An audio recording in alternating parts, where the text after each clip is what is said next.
Welcome to the Life Engineering Podcast.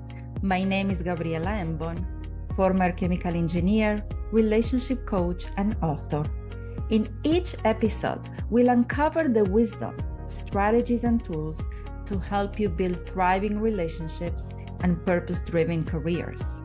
My wish is that something shared in this space touches your heart, brings clarity, or gently guides you toward what you need most in your life right now. Thank you for being here. Let's begin now. Welcome back to the Life Engineering Podcast, the space where we explore how to design a life and leadership journey with no regrets.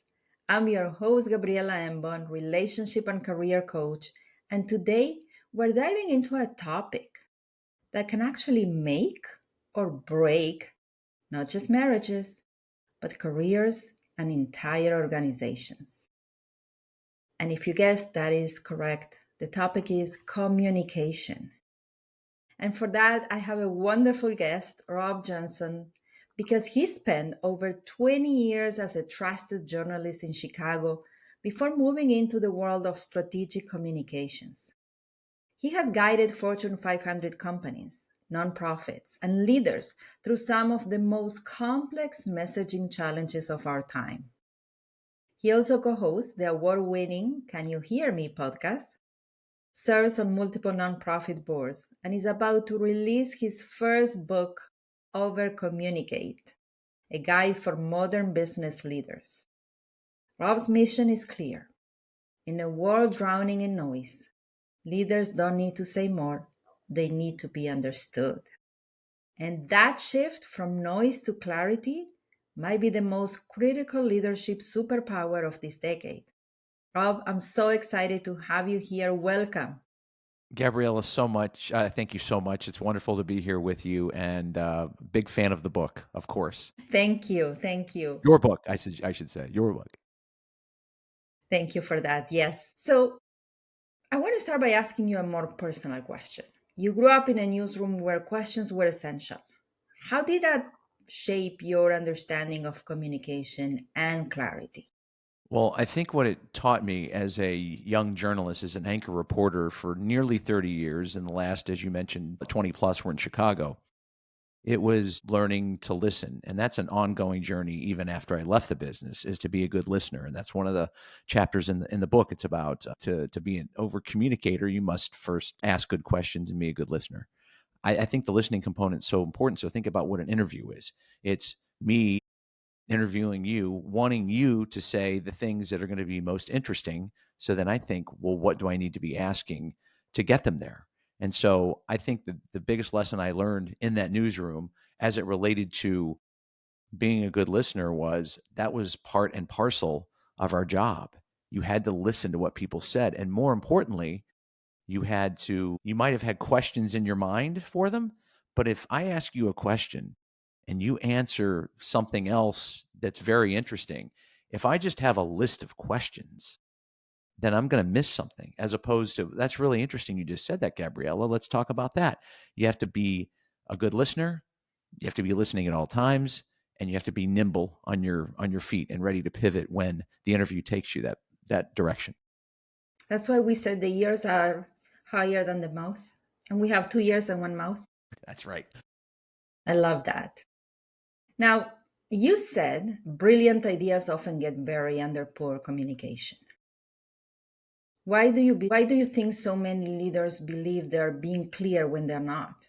Is it Because because they're not listening, or what is it? Well, I mean, it could partially be because they're not listening, but again, I appreciate you going through some of the themes that I'm talking about in the book, which are, if you're a leader and you communicate downhill, meaning you say, "Hey, I'm the boss and do this," and everybody says, "Okay, boss, we're going to do this," as opposed to communication should be both ways. It should be communicating downhill, communicating to the people that you manage, and communicating uphill. If you're the boss, there's nowhere else to go. So, but there needs to be two-way communication, and some people who don't understand communication or the nuances of it will say, well, I told them to do that, or I sent them the email and they didn't do what I wanted them to. And somebody else would say, that might be the illusion you're communicating when you're not. And I actually, for that chapter in the book, I got my old college professor from almost 40 years ago to be, because he does a lot of media and a lot of thought pieces on websites and papers and that sort of thing.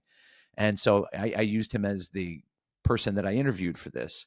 And it was fascinating because, I actually, as I'm rolling out the book, which is going to be released in early 26, but I'm going now to leadership teams and I'm presenting the over communicate presentation. And the boss will be in the room with his or her leadership team. And they'll say, "Oh, I thought I was doing that the right way." And what it does is I introduce these concepts and then they start discussing it and they say, "We really missed it there," or "I didn't understand that's what you wanted me to do or say," or whatever the case may be. So it's really interesting because sometimes people don't care if they're communicating, in which case they're getting left behind. And then there are lots of people who think they're communicating, but they're really not, because they're not being adaptive leaders too. They're not playing to the strengths of the person they're communicating with. It's interesting because I would assume that somebody that is promoted into a leadership position, it's because they earn it. And part of that is the way they empower and motivate and inspire. They have that vision, their teammates, other people. You would think that's part of the prerequisite to become a leader, wouldn't you? There's two types of CEOs that I talk about. There's we leaders who say, "Look what we did," and give credit where credit is due, because not one person can do it. And then there are me leaders, kind of cult of personality. It's all about me. It's all about what I do and what I say. Those people aren't as effective. And the chances are, Gabriela, those people move to the top not because of their exceptional communication skills, but because they were really good at the bottom line and they, made more money and they, were really steadfast to the budget. And so they did what the board, if it's a bigger company, wanted them to. And so they ascended. And then they get there and they're like, "I'm not the best communicator." But I will say this: I deal with people in different industries, and I'll just give one: financial services. And early on, I don't really have to do it anymore, but early on, there'd be really smart quants, people that are good analysts. They know their business very well. And they're like, "Why do I care about this?" And I said, "Well, if you want to stay in this job for the next 15 years, they're going to let you because you're brilliant.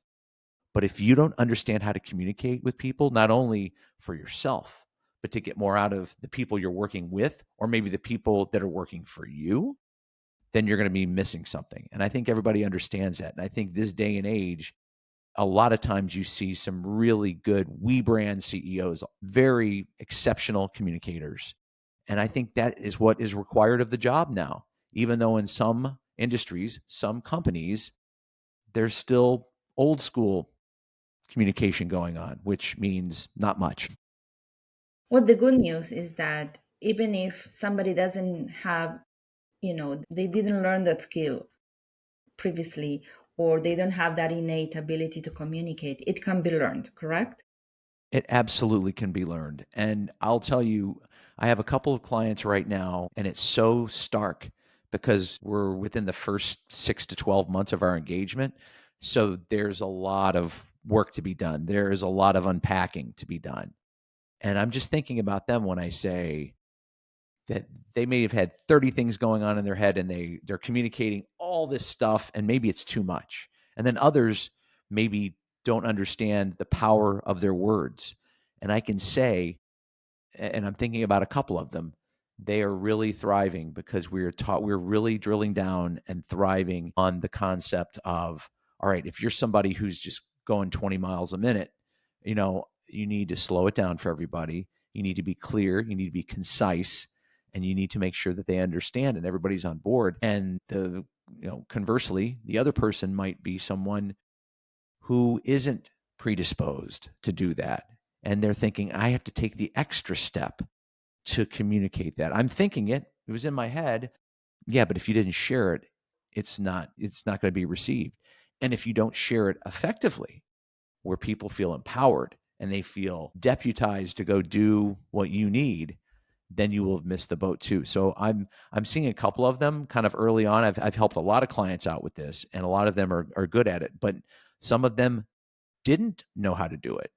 And now they do know how to do it. I don't go into their office and say, here's, I was looking at your budget and your bottom line is way up. Like, that's not my business. My business is communication. Their business is running their firm. I think that many people grew up with dads who barely communicated too. Say again? That many people grew up with dads, fathers who barely communicated too. So they didn't always have the best example. And I bring that when it comes to marriage, but also I'm assuming about communication.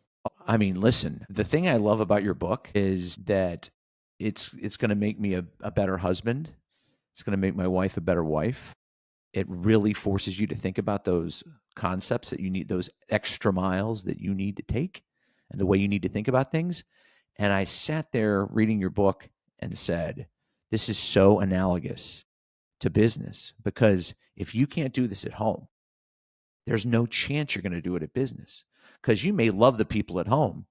You may not love the people at work, and they're getting a paycheck, and you do what I say. And you're right. You may have had a father, back in the old, kind of tough love and this and that. I mean, it's not just fathers, it's coaches. I see old school coaches and I'm like, those days are over. They're over. People need to be communicated with differently. One of the chapters is communicating through generations in the book that I'm writing. And the way that you communicate with younger people, with millennials, with Gen Zers, is far different than the way a boomer or a Gen Xer would be communicated with when they were growing up.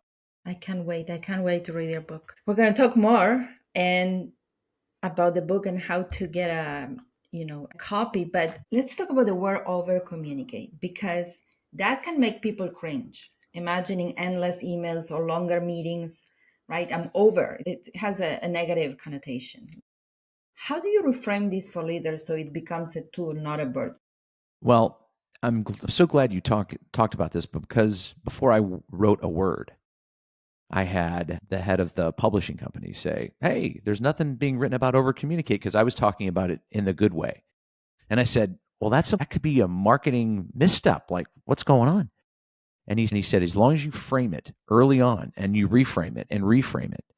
And the way I frame it, Gabriela, is over communicate is, if you think that you've communicated your message well enough, if you think you have, but you're not sure, that means you haven't. That means you need to take the extra step. It does not mean micromanaging. It does not mean, well, I sent them 75 emails that they never read. So it's very important for me with over communicate on the cover to be able to define it very clearly and succinctly for the readers, because it isn't a book about, hey, micromanaging's back in, or, oh, just talk to them incessantly or send them 100 emails. You can't do that. You have to be an effective communicator. And so that's on me to make sure that I am over communicating the brand. And I do it right away, and I do it consistently throughout the book, and I do it whenever I'm talking to people like you, is to frame it in the way that I'm defining it, which is a positive way, which is an important way if you're going to get buy-in at your company, if you're going to get people to have your vision, share your vision. It's going to be very important that you over communicate. But the bad type of over communicating is not what I'm talking about. It's more to be diligent in the way you communicate. And also, I guess, consider who you're talking to. Like you said, Know your audience. your audience. I mean, that's something when I do presentation training for people, I talk about that all the time. You have to know your audience.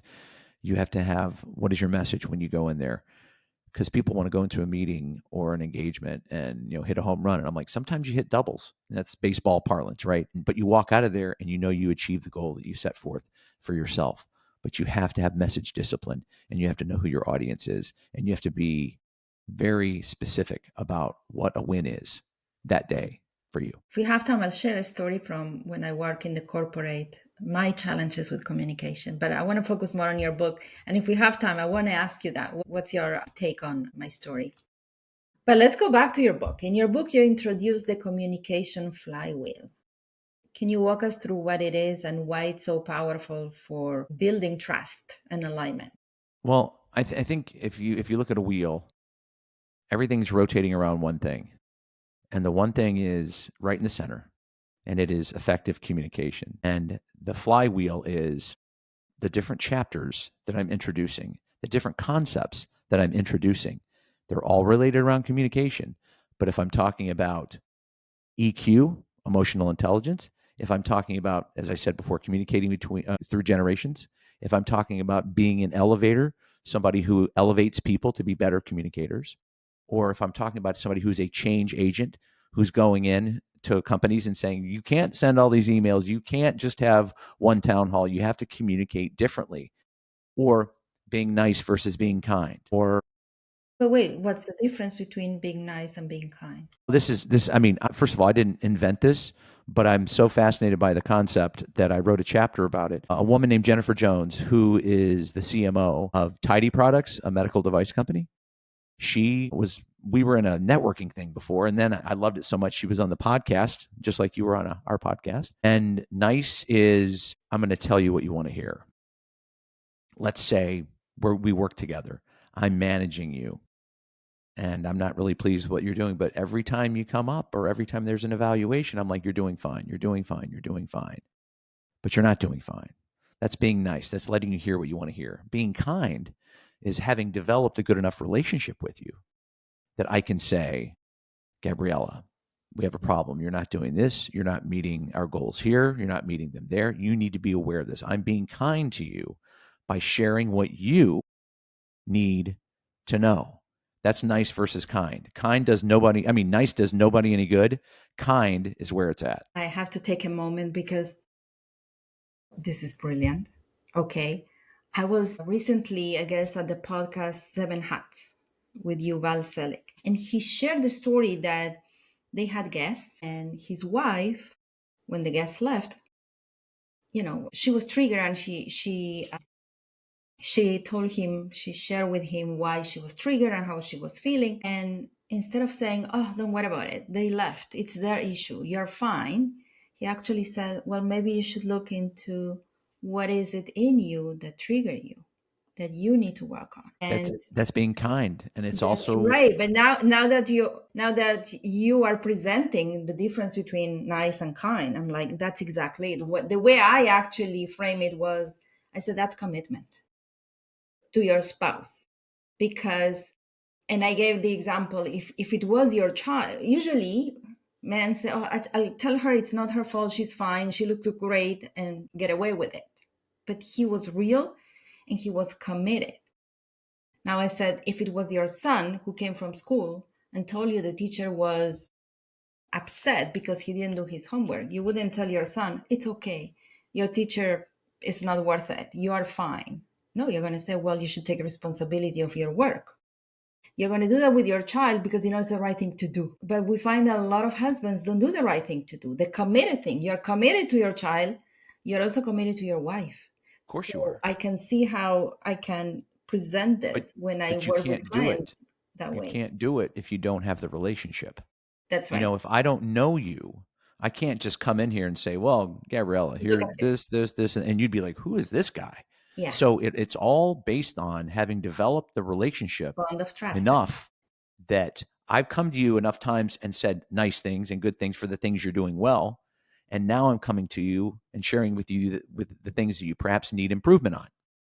And it's done out of kindness. And I think it's really important because the last thing people need to hear is you're great, you're doing great, you're doing great when you're not doing great. And let's say things go wrong in the office and somebody says you're not meeting our goals. And you say, but every evaluation, every interaction, quarterly, monthly, whatever, you kept telling me I was doing great.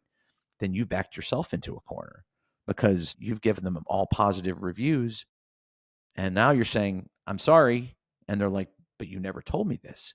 It's incumbent upon you as a leader, as first of all, as a husband at home, right? We're talking about if you don't do it at home, you're not going to do it in the office. As a husband or wife, you need to do it in the home, and then you should do it in the office. Excited to dive into this chapter in your book, the nice versus kind. I have to tell you, Jennifer Jones she's JJ.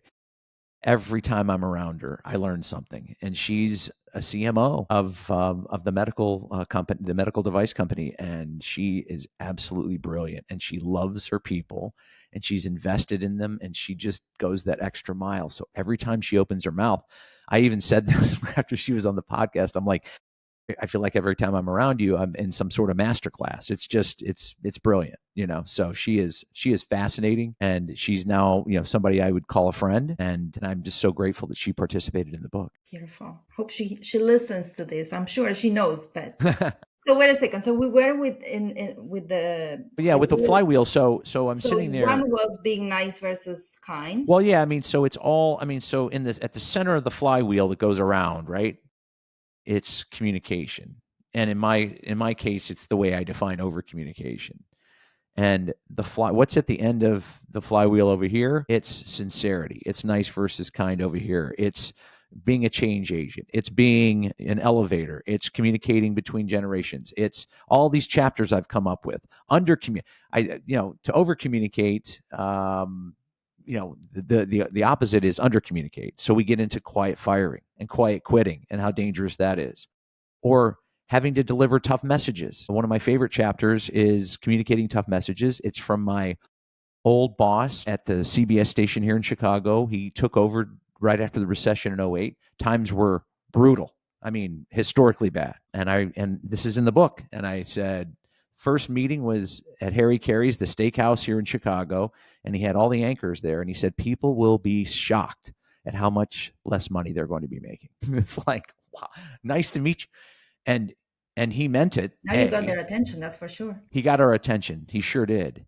And everybody would tell me that guy would have been my least favorite boss. And I'm like, well, if that's all he did was say that, it would have been cruel, because he meant it and he actually did it. But he would say, because I love your journalism, your leadership in the newsroom, what you do in the community, we can't live without you. I'm only going to cut you X%. And he did. But people would say, why didn't you walk? I'm like, it was right after the recession in '08. Like, who's hiring? Like, nobody's hiring. And plus, I kind of liked his philosophy. And so, but he didn't just say that. He also made it a safe space. He also, made sure that I could focus on my job. He also put me in positions to succeed. He changed things. Some of it was not easy for everybody to accept. And because of all the moves he made, he set me up for success. We were successful for a period of years there that I'm very proud of. Then he went to another station to go fix it, and I don't know that we sustained his momentum. But he didn't just deliver a tough message. He came behind it with transparency, with honesty, with here's what I'm going to do to help you. So that's one of the points on the flywheel. So in the middle is communication, and all the chapters are what's at the end of the flywheel that are spinning around. And I won't tell you every chapter for, I don't want to bore you, but I mean, communicating mission-driven values. Leadership is communication. The part about to over communicate, you must first listen. I mean, these are all tenets of that flywheel that are there, and they're all related. But in the center is communication. Thank you for explaining the flywheel. And you gave us an example of your boss who was communicating difficult news in times of crisis. And I know you coach leaders through crises and media storms. So what's the biggest mistake leaders make when the stakes are high? And what should they do instead? The biggest mistake they make is they don't have a plan. And this is not me trying to upsell anybody, but I tell people, they'll say, I'll just wait. I'm like, we should come up with a crisis plan. You own a commercial building in Chicago. There could be a fire. There could be a shooting. There's no telling what there could be. You should have a crisis plan in place. And that person said, well, I'll just hire you after the crisis happens. And I'm like, well, that's great, because you will be 6 to 12 hours behind. And the thing about crisis communication is you've got to get out in front of the message. You have to be prepared for what's going to happen. You have to figure out when the crisis happens that you already have a playbook in place, that people know who's going to be talking, who's going to be going where, what's going to be said, what's not going to be said, who's allowed to talk to the public/media. And I would say no comment is the worst thing you could say, whether it's a crisis or not. Worst thing you could ever say. If you can't tell people something, you have to tell them. It's part of the investigation. I can't tell you. I mean, I can't, I'm not allowed to discuss that. But when we have more information I can share with you, I will. So you need to keep an open line of communication with your stakeholders, whether it's customers, whether it's the public, whoever it is, depending on what the crisis is. But you can't get behind it, say no comment, and then for hours there's nothing. Because you know what happens when there's silence? Somebody else fills the narrative, and it's not your message. And if you let somebody else say what they think your message is, then you've lost. And if you get behind a news cycle, or if you get behind, it could be a recall, it could be internal, maybe it doesn't make the news, but you lose confidence with, say, customers or clients, that is so hard to come back from. So communicating clearly and concisely right off the bat is very important. That doesn't mean, and I talk about over communicate. In this case, over communicating probably isn't the way that some people think of it, is not the way you want to do it, because you don't want to say more than you need to, but you have to say something. Okay. So no comments, no more, no comments. Got it. That's the worst. I mean, because I just remember being a journalist when somebody said that, and I was like, come on, what are they hiding? And I'd be like, I'm going to look a little harder at them, as opposed to there'd be a news conference and there'd be facts were changing by the half hour or the hour. And they would say, that's under investigation, we can't comment, which is true. When we get more information, we will share it with you. So it looks like you're sharing some information, but you're not going to do anything that's going to jeopardize, let's say it's a crisis that makes news. You're not going to jeopardize the investigation. I think anybody with a brain would know you're not going to do that. But the people that said something, even though they didn't say much, they said something. It looked like they were trying to work. More importantly than working with us, the media, we're sort of representatives of the community.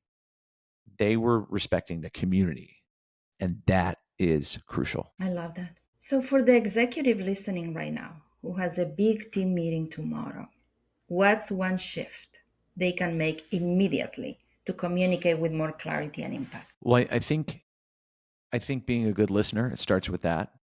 So some people are going to call you into their staff meeting or their leadership team meeting and say, here's what we're going to do. Boom, boom, boom, and boom.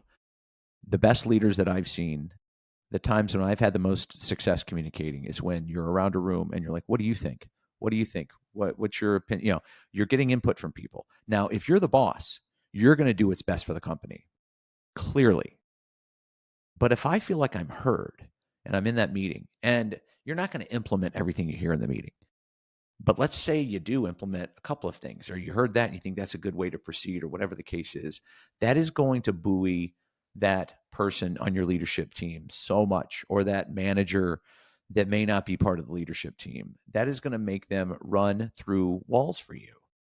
And so I would just say, being a good listener, not barking out orders, being collaborative. And at the end of the day, here's what we're going to do. I've heard what you've all have said. I appreciate you all. They're going to feel good because they have a seat at the table, and that somebody asked them what they thought. And whether or not it's implemented right away, or maybe implemented down the road, you know that your voice was heard.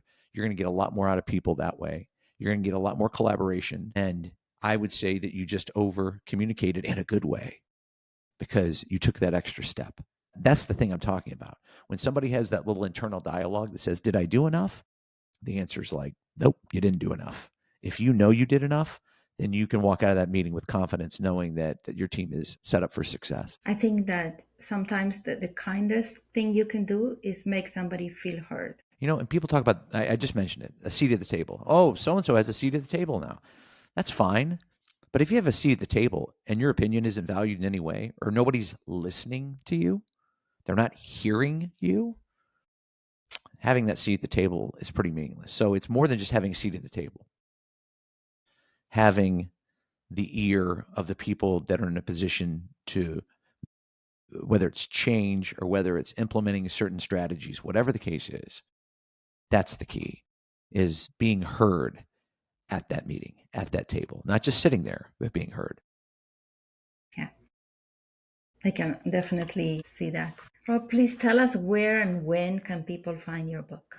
And I know they can start participating right away. So take us through the different ways that we can benefit from what you're offering right now. Well, what I'm doing a pre-sale campaign, and I don't want to date this too much, till mid-September, which it will end in mid-September. Then I'm going to move it to the website, rjllc.com. The book is not going to come out until early 26. So I spent 6 weeks of author positioning, 16 weeks writing the book. 6 weeks on a pre-sale campaign that's going on right now that's like offering perks for people who want to, maybe they want an hour masterclass or they want presentation training, they want a signed copy, they want acknowledgement in the book. It's just to build an author community. Because as you know, as an author, it's you have to do more than just be like, hey, I wrote a book, please buy it. I mean, that's one way. That's a one-way conversation. You want people to be like, man, I I read this book, or I went to a over communicate workshop, and it really made a difference. I need people kind of talking it up and feeling invested in it. So that's the pre-sale campaign. But 4 months of revisions are starting in like 2 weeks. I can't imagine what's going to take 4 months to revise. I shouldn't probably say that out loud, because writing the book in 16 weeks was probably one of the most difficult things I did, because I was also running my boutique communications firm, Rob Johnson Communications. And then they said, you got 4 months of revisions. I'm like, well, I've tried to source everything very clearly. I know there's going to be stylistic things. I know we're going to tweak them. I know it's going to be different, but I have 4 months of that. And then the book's going to be published at the end of the year, ready for sale in early 2026. You can get it at Amazon or in anywhere you would get books. But I would also say, go to the website. It's through Manuscripts Press. I know you're going to attach a link to the show notes here so people can learn more about the book. And I hope that they will. And I hope that they'll get involved, because it's been a terrific journey and I've enjoyed every minute of it. And writing it was grueling. And now as we go along, I shouldn't say this before the revisions, but it's getting more fun. And I'm looking forward to early 26 when this is out. And a lot of people that took part in the pre-sale campaign are going to get in-person workshops with their leadership teams, or a virtual hour masterclass, or a small group setting, whatever the case is. And so I'll be starting those up intently in early 26, and then I'm going to go on a book tour, and then just keep trying to sell it and reach out to different people who could use some of these concepts, and do keynote speeches and workshops and that sort of thing too. So I'm excited about all the other things that are there too. I'm excited as I'm listening to you. It feels like you're going to create a communication revolution and a beautiful ripple effect. I hope so. For Thank you. the That's next very generations. kind. And I think those skills are needed more than ever these days, and especially for the younger generations. Very, very Agreed. exciting. Very exciting. Legacies. You're going to leave a legacy. Absolutely. Well, you're right. And what I'm appreciative of is that people who understand what their strengths or their shortcomings are when it comes to communication really get it. And that it's not just communication, it's anything. If you don't have self-awareness in anything, you're going to be going through life, kind of just, head in the clouds.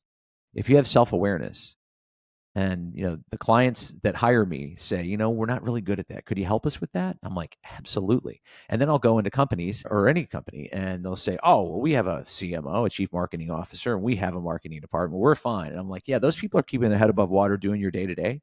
If you want to give them actual professional development from somebody with my background that's going to take them to the next level, take them all to the next level, you need to invest in that. But that's the difference between being a self-aware executive and being an executive who's not self-aware. That's very, very true. Nicely, beautifully put. Thank you, Rob.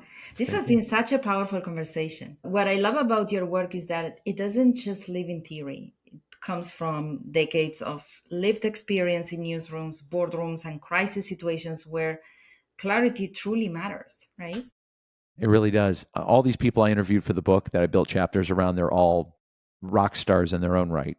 But I couldn't just write a book about somebody else. I had to make sure that it was relevant to what I had to share too. So I take that chapter that they wrote, I include my experiences with that.